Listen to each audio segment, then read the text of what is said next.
So it's official. Jackson Odhiambo has finally confessed to killing his roommate and lover, Edwin Chiloba, the Kenyan gay rights activist whose body was found in a black box 4 days after New Year in the streets in Kenya. We'll be following this story for quite a while, and it's happening really fast. This might just be one of the fastest stories we've ever covered. At the initial time when his body was found, many people thought this was a homophobic attack. And that was because he had complained about it the previous year. After getting beaten, bullied, threatened, to a point he was bleeding, we all thought when his body was stuffed in a black box, it would be one of those scenarios. But in a shocking twist of event, it turned out to be his close friend, best friend as some people call it, brother as some people call it, roommate as some people also calls it, and shockingly lover as it turned out to be.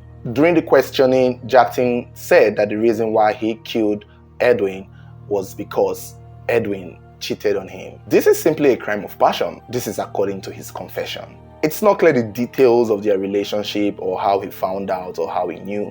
What we know is they were together at the New Year's Eve party, which we saw them in the video partying and smiling like everything's fine.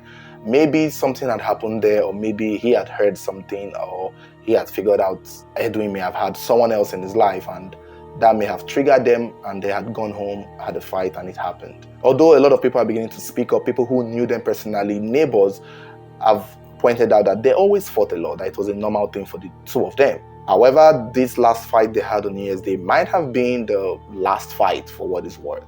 Jackson claimed that the way he killed him was by strangulation. The autopsy for Edwin is not yet out, so we don't exactly know what the coroner report would say, but Jackson is claiming that he strangled him. But somehow I find that hard to believe. This is not a boy and a girl.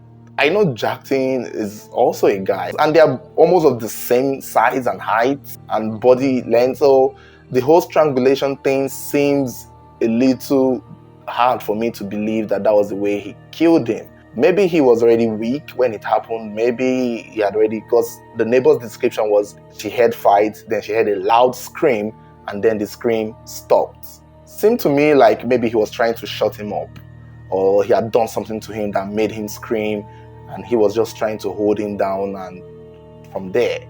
But to think that they had a physical fight and somewhere he threw him to the ground and began strangling him, it's sort of hard to believe though. On the flip side, many people have doubts on his confession. Some people don't believe this was a crime of passion. Some people are saying that there could have been more. It could have been business. It could have been something that probably Jackson wanted to get away with. You see, in as much as it was said that they were lovers, Jackson had a wife and a child. And it's kind of weird what their relationship is. That is why a lot of people have termed them best friends and roommates.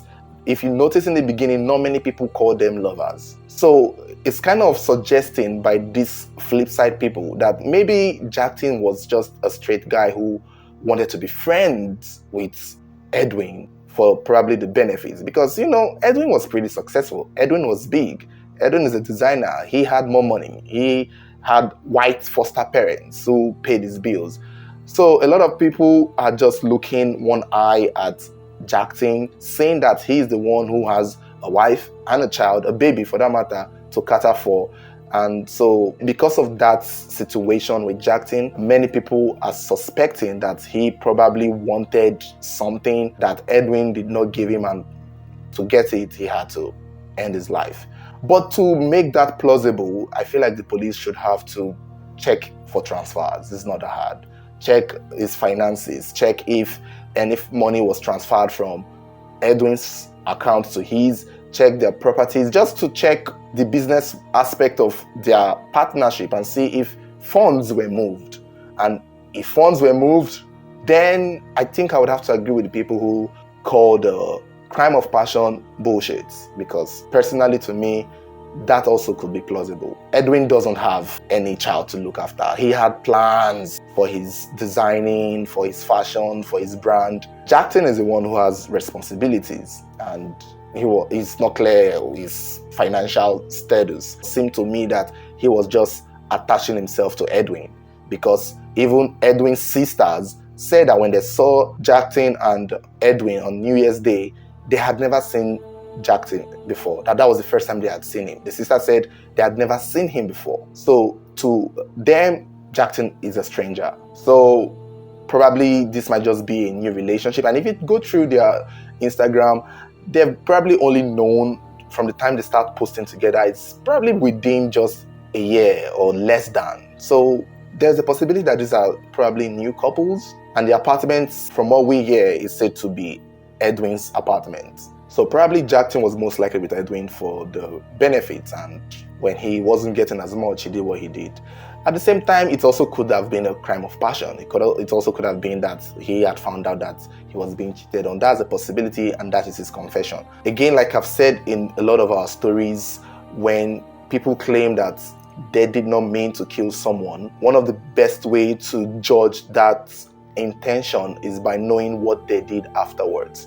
What Jackson did afterwards was to stuff his body in the box and dump it somewhere with the help of two people, by the way. It's unclear who these two people were, but Jackson did mention that two people helped him throw the body away. And I guess the police would have to look into that, because that kind of looks like a conspiracy to me. What two human beings would offer to want to dispose a body with you? I mean, it's confusing. Are these also Jackson's friends? Were they taking his side? Was this a plan all along? Those are things that the police would have to look into, because why this is important is that if this was a premeditated murder, then it's going to be a case of murder, or not going to be one of those second degree. It's going to be first degree murder here. So when a lot of people claim it was a crime of passion or claim it was an accident, it's just an attempt to get the minimal sentence as much as they can. So Jackson saying that this was a mistake, it was a fight, it was a crime of passion, yada yada, it's just him trying to not get first degree murder or something. But if people can prove that he had premeditated this, he had planned this, especially since there are now two guys who helped him dispose the body, then he could get the full extent of the law, the punishment for first degree murder case. So we need to check who those two guys were, what they stand to gain, how much he paid them, and pretty much what the plan was. Another thing people are also talking about is the way he handled the lover's body after killing. I mean, if you did love the person, you would have probably treated the body with respect. A lot of people pointed out the way he stuffed him in the box with the clothes, threw him away, seemed like someone who most likely did not maybe like Edwin. Seems more like he had gotten what he wanted and he was done with him. But I don't know. I can also see that he might have been confused and not knowing what to do, citing the possibility that the body was in the house with him for over 2 days, because we believe that Edwin died on the 1st of January. That was the same clothes he wore on the 31st that he was seen in on the 4th when his body was discovered. So 1st, 2nd, and 3rd, the body was most likely stuffed in the Edwin's apartment after he had died. I guess that period of time he was trying to figure out what to do, how to dispose it, and probably organize the people who would help him get away with it. The two people who accompanied him to disposing the body have not been found, and we don't know anything about them yet. I'm sure maybe they will get them easily. However, I guess maybe this kind of settles the case. He would have to go to court, obviously, and the law would take its course, and we're just going to see how it unfolds. So thank you guys for subscribing and staying tuned. And for those who haven't subscribed yet, please don't forget to click the subscribe button, click the bell button, and turn on notifications. Should there be any future update, you would be the first to get notified. Thank you.